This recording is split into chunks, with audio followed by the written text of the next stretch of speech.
YouTube, how you doing, Scarpad's Domain? Welcome to the first Sunday night show where we talk about things that don't necessarily mesh with the other days of the week. We're not talking horror, we're not talking, well, we could be. We're not talking sci-fi, but we could be. But tonight we are. We're talking about Godzilla or Gojira. But this Sunday night show will be a little different where I hope to get in some other types of movies like comedies and dramas and all sorts of stuff. So talking about a little bit different stuff than we normally do. And tonight we're talking about 1954's Gojira. Now, like everybody else in the 70s and 80s, Godzilla movies were huge and they were in theaters. And the first one I saw, of course, on TV was Godzilla, King of the Monsters. Now, that is and that isn't this film. In 1957, they brought over the original Godzilla movie known as Gojira in Japan from Toho, and they edited it up, sliced it up, took out some of the parts, kept some of the parts. They did keep the basic story, added in a big name as of then. Of course, a big name back then was Raymond Burr, who was Perry Mason on TV, and actually did come back to do a movie later on in the series, and inserted him as intrepid reporter Steve Martin. Yep, Steve Martin. So that name was distracting in the 70s. And, kept the same tone of the movie, but of course added somebody that, people knew. So they cut down a lot of the Japanese actors' parts. And there was a lot of narration by Burr to kind of hedge in and fill in the story, which is basically breaks down to three items. It's a love story, for one, between the characters of Imiko and Ogata and Dr. Serizawa, another important player. It's a story really that this movie came out, the original Godzilla came out in 1954, and it came out 9 years after we dropped the bomb in World War II on Hiroshima. So it's very influenced by those events. As you see, the rampaging Godzilla is yet another force of nature, another thing going awry. And it's also a kind of a morality tale between responsibility of scientists and the things they think up. In this case, the atom bomb. Think of Dr. Oppenheimer.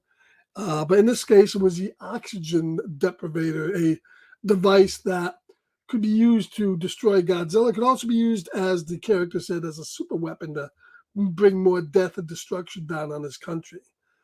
So I think some of these themes will be resonated in this summer movie Oppenheimer that's going to be coming out.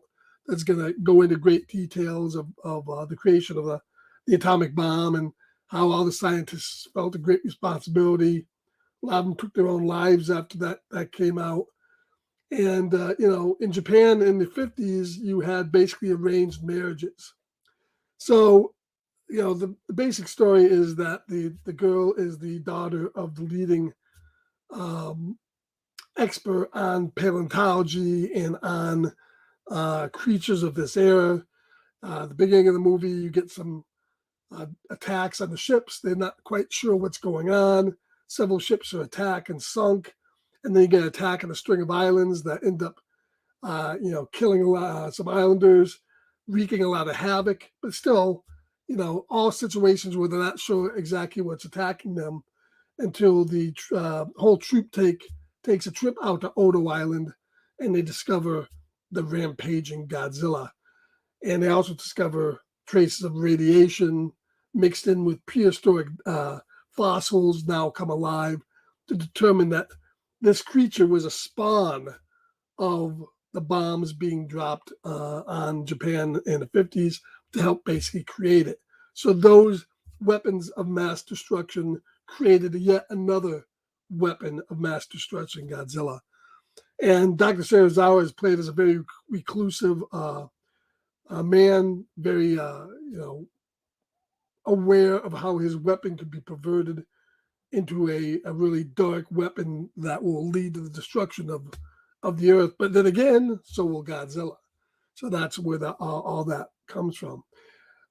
Whereas the 1957 Godzilla is more of a straight monster movie, although it retains the basic bones of this story through narration, and you don't get the exposition. A lot of the Japanese characters are silent, where you hear Raymond Burr narrate basically what the plot of the story is, and it was very effective, even to that day. And that movie became a big hit.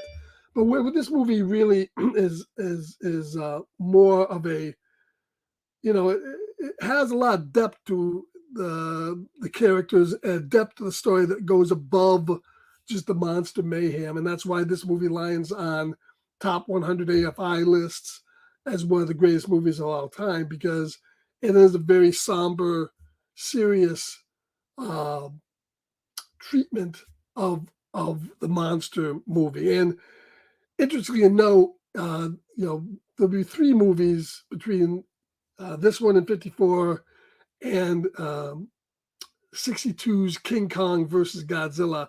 They got silly rather quick, although King Kong versus Godzilla is one of the most fun of the franchise, and it's a hoot. It shows how the series kind of started evolving into monster mayhem. In fact, the second movie, Godzilla's Counterattack, or Godzilla's Raids Again, was the first one where he battles another monster in the form of the lizard Anguirus, I believe it was.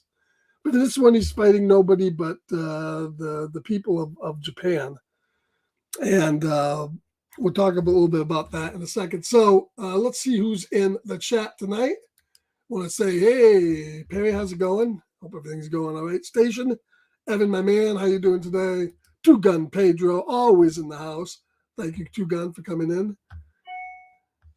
And Two Gun says, I haven't seen these Gojira movies since the 90s. Yeah, I mean, in the 90s, they were pretty popular. And they still are. I think today I was flipping around the channels, and Comet had another Godzilla marathon on. So they're usually on somewhere in the weekends. HBO Max has a ton of the Godzilla movies.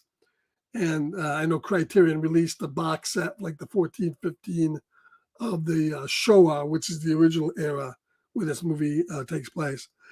So the interesting story here, and the acting is all done pretty well by the actors who play the characters here. But you get the interesting story where Emiko has been basically betrothed since childhood to this Dr. Serizawa, who's a bit older than she is.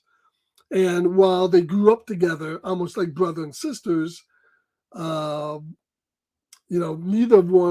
of each one really, wants to marry the other. Although Emiko, I think, in the grand scheme of things, is the one that doesn't want to marry him the most. She wants to marry the man she loves, which was Ogata. But they're all friends together. And in fact, when Serizawa does eventually open up to Emiko to show her the device he's created, she's horrified at the total destruction of it, because this device not only takes the oxygen out of the water, it completely destroys the life form, turning him into a skeleton and then eventually into dust. So she's aware of this, and her father, who's the professor, is really doesn't want Godzilla killed. He wants to study it because he wants to find out why an animal like this can survive the massive amounts of radiation that he's absorbed. And maybe that could lead to cures to cancer and all sorts of other things. But of course, the military wants him dead. And you can't blame him. He's destroying the whole city. And the scenes of the destruction in this movie are just utterly phenomenal. I mean, I watched the version that was HBO Max. And of course, the original version is in Japanese, not dubbed, with subtitles. But I found it a little bit dark. If you get the Criterion Blu-ray or the Criterion 4K, I think they put out, they lightened it up quite a bit, so you can see a little bit more of the monster mayhem. But it happens at night for a reason, obviously, to hide the suit effects, which still are pretty effective in this movie. The suits in these movies are interesting because as they went on, they got goofier, they got cheaper, they got kid friendly, I guess. But and in the 90s, they made a big effort when they had those 90s Godzilla movies to make him actually look, scary again. But he looks pretty scary in this movie, and he's melting the whole city, and the whole you would think it's pretty dramatic. I mean, you see the scene, especially in here, where you have the mother and the children crying in the corner, saying, we're going to meet father soon. You assume died in the war. To realize that all these civilians, people weren't really directly involved in the war, were casualties of the device to end the war. You can kind of feel why Serizawa also doesn't want to do that to his people again, to unleash yet another horror upon the world. And of course, they're talking about dropping atomic bombs on Godzilla to destroy him once they were used to destroy their own country. So all those scenes where Tokyo and Okinawa is completely on fire did a really good job. I mean, when he's walking among the burning buildings, um, it was very effective, especially in black and white, where the later series, starting with Godzilla versus Kong, would shift to color. The black and white here was very effective in portraying the doom that was happening, on the movie screen right then and there. I would say all the aspects of this movie came together. The direction, Ishiro Honda, who directed many of the entries in the series, this was his first and best film. You had uh, uh, the suit actor for Godzilla, which is uh, Surisaba. I forget how you pronounce his name. Uh, it's with the T, Tuasaba, basically it's pronounced. He did a lot of the character acting. He's very good in this movie and setting up the effects. The theme by Akira Ikafupi, and especially the march, Godzilla's march, which you hear in all the movies, very effective in portraying just the lumbering strength of the monster.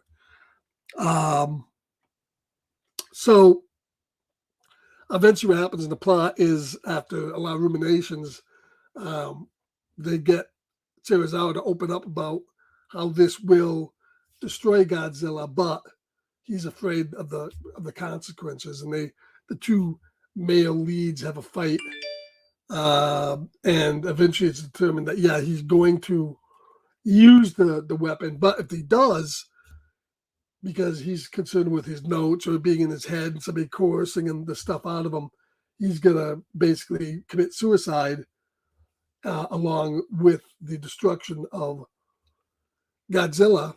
And that's that's the whole the ending of the whole triangle, but very bittersweet, where now she cared about this man from childhood, grew up with him as a friend, and basically he's sacrificing himself for his country and for the love of humanity, that he doesn't want to unleash this upon him.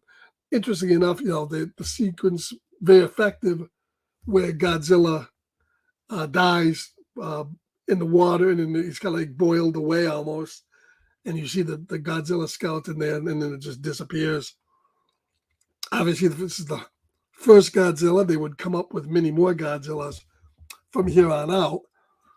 But this was the most effective, I think, of all the scenes. I mean, in all the other movies, you didn't really concentrate all that much on the destruction. It was part of the fun, Godzilla's tramping another city, not really thinking about the death, the destruction, everything that's going on when he's doing that. But this movie's not the case. This movie, you really see, is very visceral.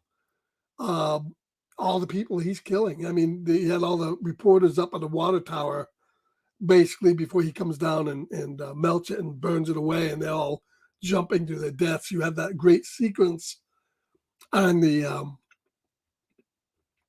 train when Godzilla, basically the train collides with Godzilla. A lot of people are killed, and Godzilla's got that. Next scene, you see Godzilla with the train in his mouth, which is iconic scene there. And it was done, of course, in a lot of the newer movies as well. Very well done in black and white. And I don't think you really could do this movie in colors, because it's just very effective, especially at the ending. So, at the ending of the movie, he cuts his own line. Of course, he does commit suicide.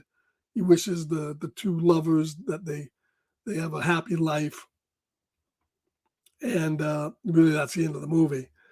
Um, it's going to be less than they saw the success of this film in the theaters, and they quickly rushed out the next movie, which came out in 1955, which is called Godzilla's Raids Again. It was called, I think, in Japan, Godzilla's Counterattack.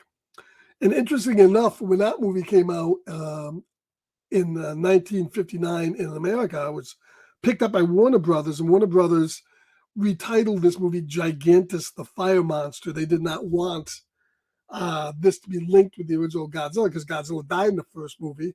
So they wanted people to think this is a whole new film instead of just kind of rebooting the franchise. And they even shipped the costumes over to America where they glued another horn. They filmed some other scenes with people in the monster costume, and they glued another horn to his head. So that in some scenes you see a third horn. Godzilla has a third horn. He's hung like a Godzilla. Yeah, right there, But and he's fighting another dinosaur. That was the first movie, of course, where he fights a foe, and that would become a trademark for the rest of the series, really. I don't think there's too many movies, if any, where Godzilla is alone in any of the movies that come up after this. So this is really where he's the main antagonist. And then eventually, of course, after the 60s, Godzilla would become a good guy sometime around 1967, and or gal, as the case may be, because he did eventually have a son. Who knew? Godzilla was a girl, and that was son of Godzilla. Which, oh my God, well, varying degrees of. They're all fun. All the movies are pretty fun, but the first one is really the only one that really takes a serious subject and puts it out there for consideration and a lot of interesting ideas. Now, no matter which one you watch, if you watch the 57 movie, you'll get that as well, just a lot more diluted. And I don't think I waited too long before I saw my man Dylan of Dylan's Horror Show. How you doing, Dylan? What's up, brother? We got people here says Godzilla vs. King Kong 62 was my favorite one. That was a favorite one of most people. Love the theme song. Yeah, the Godzilla March is fantastic. Absolutely. It was Anguirus. Anguirus was in the second movie. So we were just talking Godzilla, Gojira. Now, did you get a chance to watch Gojira today? Yeah, I was just fucking dozed off right before. So now I know you saw the original one many, many times, many years ago, and obviously this is I talked about the differences between the two, and I know it's tough for a lot of people because of the Japanese, and because it is a different story. It is a little more somber tone, but your impressions of seeing that and your remembrances of seeing the U.S. version of it. Yeah, to listen to your differences on it. Well, the recap is the mainly differences is that they added in, they cut a lot of it out. They only took they took all the scenes, but they had another American actor narrating the story. So when you get the same story, you get it through the eyes of an American actor that's shoehorned into the footage, and it's actually shorter than a little shorter than the original film. Whereas the original film goes into all the Japanese characters, and you get to see them, delivering the story somewhat. Yeah. But I love the black and white, and I love the fact that it's a pretty serious exploration of the horror that came after the bomb dropped, and that's really what Godzilla was. He's like another bomb being dropped on the country, and the scientists who had the answer but didn't want to use it because he's afraid it's going to be weaponized, and eventually that leads to him, committing suicide along with the device. So while you were watching it, I know it may have been kind of slow for you. What did you think? Yeah, I mean, you know me, man. I think it's a beautiful film, but I'm straight up there for all the Godzilla shit. You know, just probably because obviously I seen all the other remakes of Godzilla, so they always add in that part where he comes out of hiding because of the H bomb testing and all that. So it's definitely nothing I haven't seen before, but it's just it's definitely a beautiful film though. The Well, black and white and then just mm, Godzilla in that suit, man. The black well, and white just gives it that oh yeah, classical vibe. yeah. I mean, one of the things that you think, as I said, I think you see here more than you see in the other ones is the consequences of what Godzilla is doing to the city. I mean, you see the woman with her kids saying that they're going to join her husband soon because, let's face it, this is only 9 years after the war and after the city got decimated by the H bomb. Now it's being decimated again, and all those scenes of people really getting killed. The train smashing into the Godzilla. Yeah, people getting killed that way. They're jumping out of the windows and jumping off towers because Godzilla's melting the towers. Right. Um, a lot of the destruction, I think, and that stuff was cut from the American version. They showed like the city on fire, but they didn't show a lot of the detail of what he was doing. Um, Um, but when that city's on fire, I mean, they did such a great job of him walking through the city and the whole thing burning around him. I mean, it was just done so well. yeah. Yeah, they definitely look good. Those little side shots of people jumping away and buildings breaking and shit.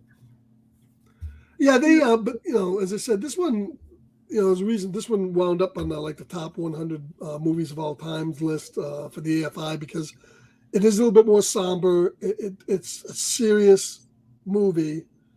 Usually, every one of these movies, and you'll start seeing from the next one, especially King Kong versus Godzilla, will always have some funny character in it, some funny guy doing something funny, or like a fall guy. This didn't have any of that. Yeah. This was a down, dirty monster movie, and just and just kept it serious because it was something that um, the whole idea behind the movie is do you and as I said before, you're going to see it when you go if you go see Oppenheimer. It's almost the same story where Oppenheimer and all the scientists, they knew what they were creating. They knew that this had a potential for good. They also knew it had a potential to kill everybody. Yeah. And that's the same thing that this guy is going through at the end of the movie. He doesn't want to unleash this upon the world. What have I created type of thing. Yeah. And I can't wait to go see Oppenheimer because it's going to have a lot of that same People. stuff. Yeah. There's some real life shit they were going through. But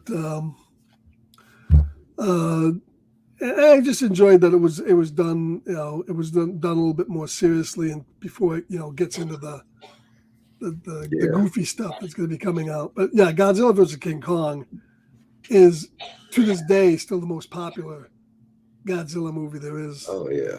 I Um, mean, it's a classic, like you said, and to the people, man, it's like the holy grail. and people always thought that the rumor was that they had different endings, and that wasn't true. Um, Godzilla lost pretty much in all the movies. King Kong won. The only difference was, I think, at the end of, I think at the end of both of them, they had the Godzilla roar at the very end, signaling that he was still alive.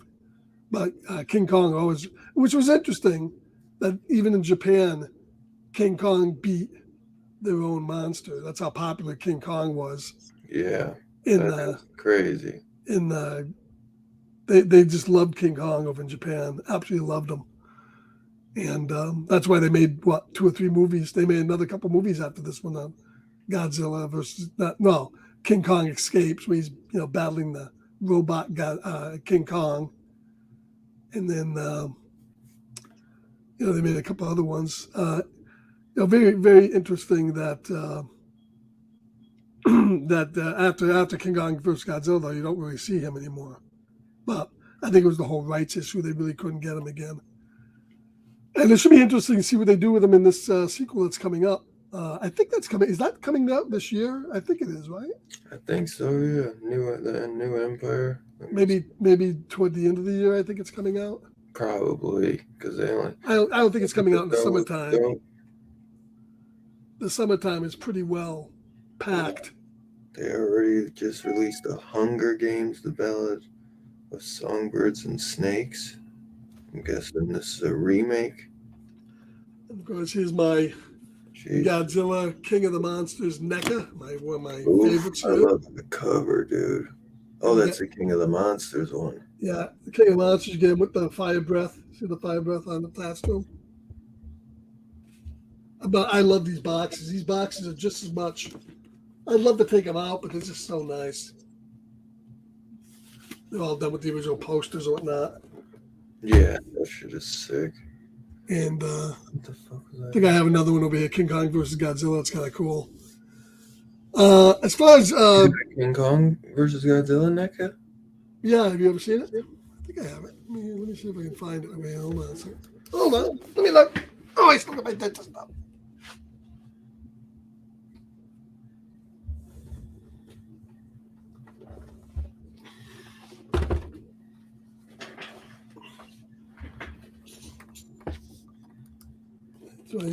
It's funny too that the old ones, they were always called King Kong versus Godzilla, and now they're going back and doing Godzilla. They're adding the Godzilla first. I'm wondering if they're doing that because Godzilla started it all, and also Godzilla was kind of started that MonsterVerse universe. I would think so. So there's the 2024. It's coming. It says. Oh, it's not this year then. March 15th, 2024. Oh wow! So that's longer than I thought it was going to be. Yeah. So my favorite character, I would say, in this movie would be probably Dr. Serizawa. I kind of like the dude. He's kind of a cool dude. He's a recluse, but he's got a lot of pathos. But in the end, he comes through and does the right thing, kills Godzilla. Unfortunately, kills himself. But he's kind of a cool character. And my favorite scene in the movie, undoubtedly, is the attack on the train. I just love that scene. That and when he's coming through the power wires, and he's melting the towers. That's just so iconic. Yeah. You know, I can't tell you how many times they showed that on, you know, when it was on the American version on television. Yeah. Let's see what else they have. Say, yeah, I love the Godzilla action figure. The spring-loaded fist. I remember that.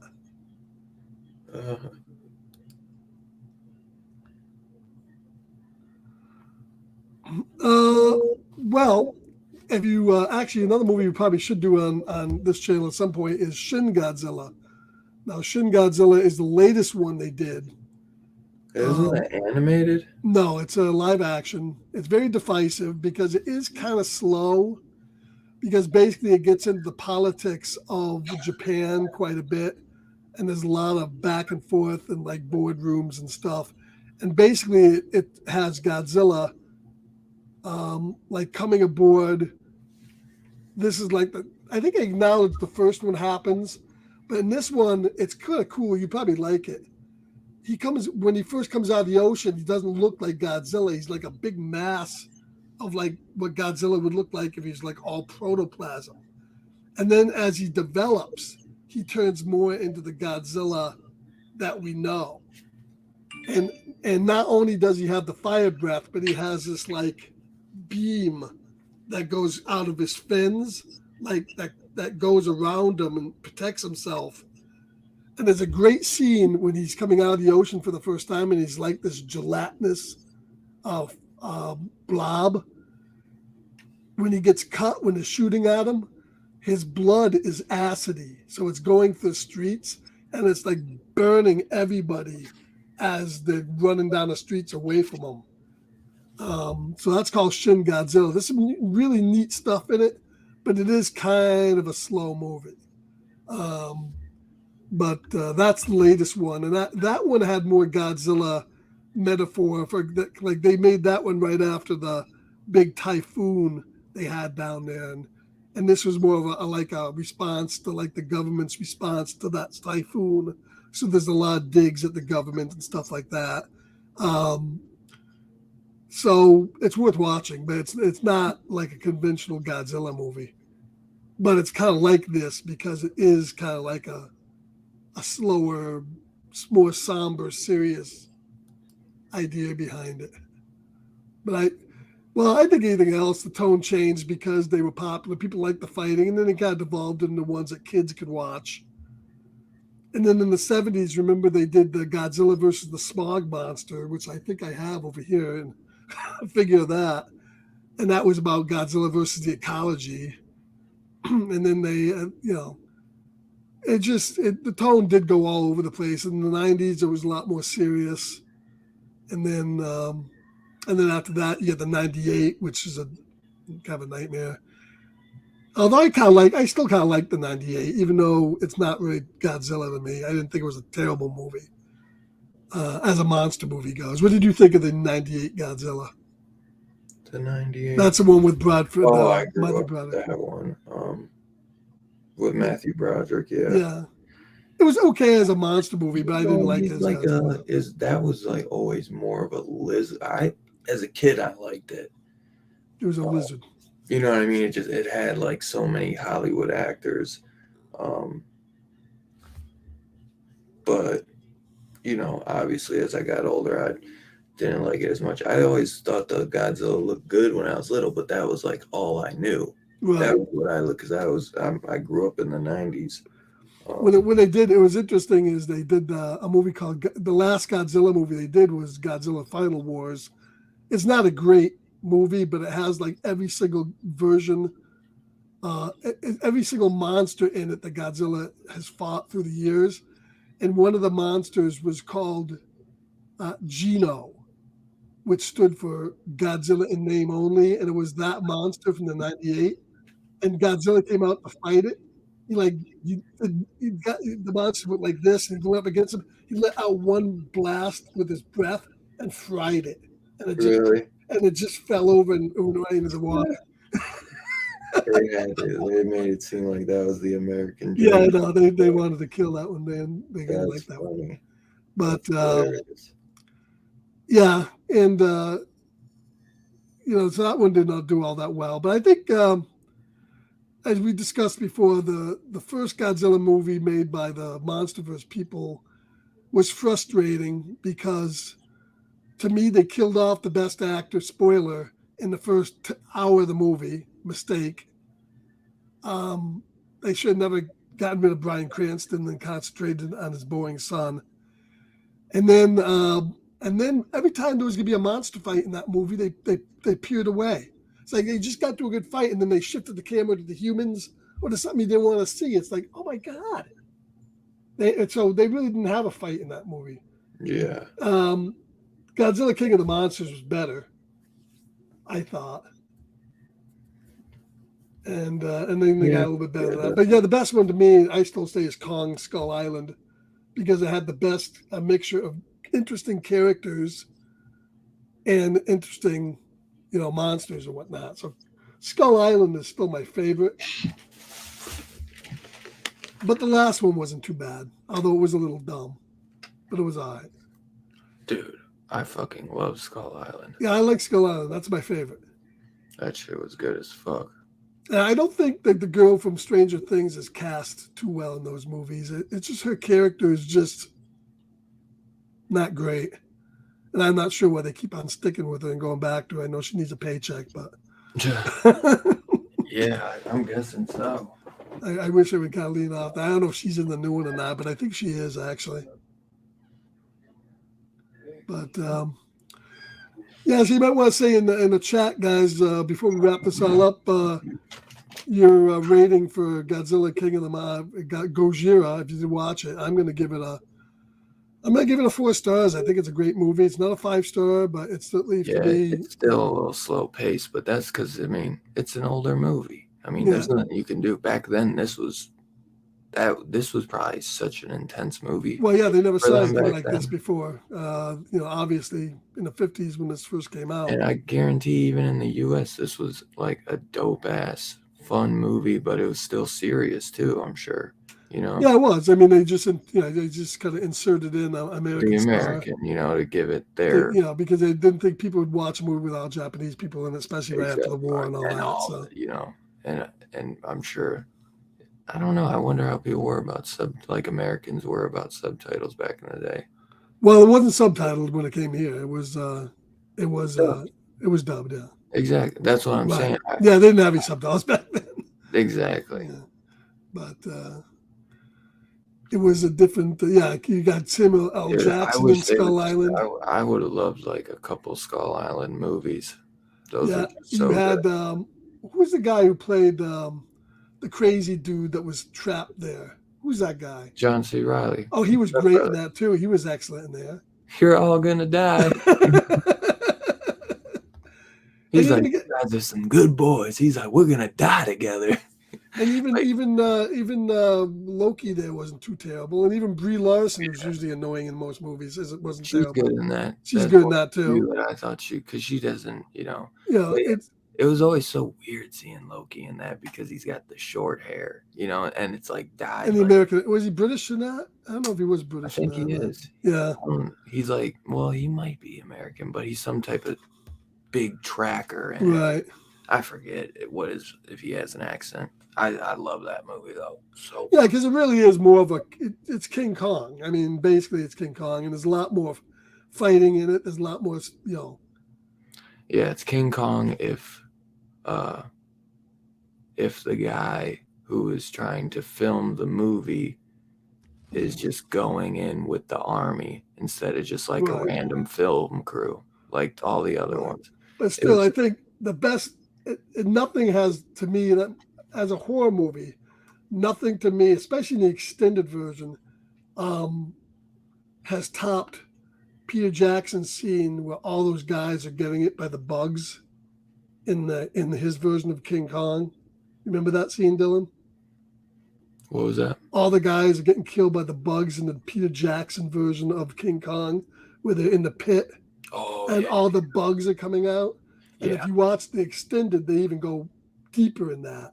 That was a well-made scene, and it's interesting too because the original Godzilla had the reason why he did that scene because the original King Kong had more where the guys were in the pit. They had a whole sequence that was cut because they deemed it too scary in the Really? 30s, where he was fighting like all the monster bugs and stuff like that. But that scene was terrifying. That was a great scene Yeah, I in would that movie. love the Peter Jackson one too. My only issue was always that he had his like fists down, he There was put too them much down on love. all There was fours. too much love story in that That one. too. Yeah, But the King Kong is still great in it. I don't mind. That doesn't ruin it for me that he right. puts his arms down because they're trying to be a little more realistic. But I Yeah, just he was more of a monkey in that movie than in not a monster. That's yeah, my only complaint about that one. definitely. But otherwise, I think it was a great movie. So I guess that's all I got to say about Gojira. I tell you, it's still I could watch this movie, even the '57 version of it. Anytime it's on TV, I usually will put this on because it's just such a good movie. And that was followed by some good ones around it. Rodan was excellent. You know, also in that era, Rodan was good. You had all the other Godzilla movies that came out around that time.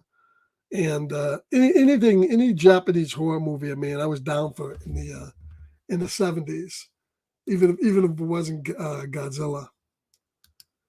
So, hi guys. So I want to thank you all for stopping in this evening. I knew it wouldn't be too long of a show, but we're gonna stop in. We're gonna start on Sundays doing some movies that are not genre only related.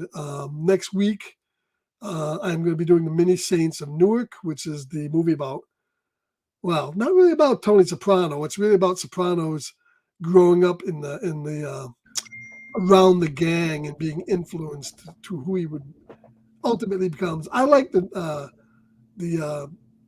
Saints of Newark, the mini Saints of Newark. A lot of people don't, but I thought it was a pretty decent movie. So hopefully we'll get some people on here next week talking about the Sopranos film, the mini Saints of Newark. I love that. I like that film a lot.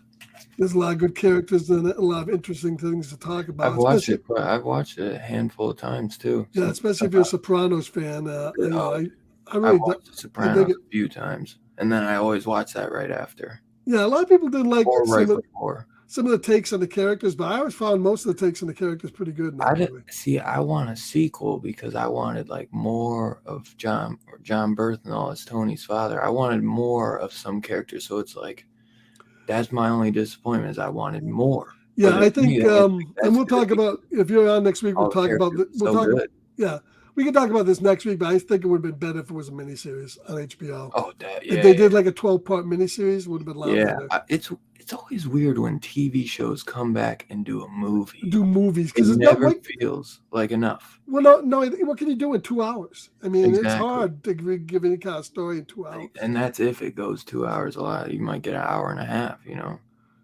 you're right, and we can talk about it next week. But there's so many good characters in that movie that needed more scenes. Yeah, it'll be fun to talk about it. And then after that, we will hopefully get into some comedies and some interesting flicks on here on Sunday night. So don't forget, tomorrow night we're doing 12 Monkeys. Hell yeah. Another great movie from 1996, I think it came out, 97, on that area. And then after that, I think so. After that, and Dylan's Horror Show next Saturday night, we're doing May. I almost forgot myself. It's May 1st, so we're doing the movie May. Yeah. Imagine that. Right. Now, did you announce what you're doing after May? You haven't announced that yet. No, I didn't announce it yet, but I usually just do it week to week. I announced it to all you guys. I don't think you did, but it's okay. I did. 100%. Two Gun. Did I announce the whole May list or what? Okay. I want to be surprised. You just get into some tangents in there, and then it might have got backed up a little. It got backed up.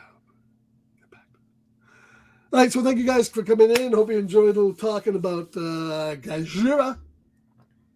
And we will see you next tomorrow night if you're going to be around here to talk about 12 Monkeys. And definitely some comedies. I want to talk to Dylan because I know he's a big comedy 80s and 90s. And I don't know, do they make good comedies now?